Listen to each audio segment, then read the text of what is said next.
When is a backup plugin actually a good idea?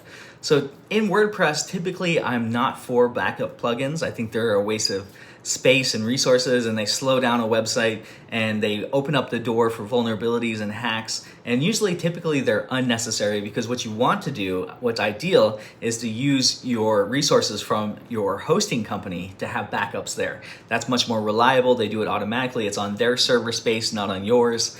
That's the best place to get your backups done.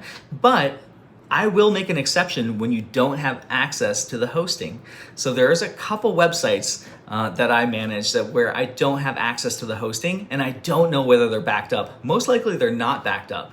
So in those cases, I do actually use a backup plugin for the backups of the files in the database. In case there's some type of major catastrophe where the website goes down, I can always go back in and pull those files every once in a while and be able to have a backup. And that's super important. Backups for your website are crucial. You never know when a WordPress website might actually crash. Now, hopefully you're doing all your updates, you have good security in place, and everything you can possibly do to make sure it doesn't happen. But with WordPress, you just never know.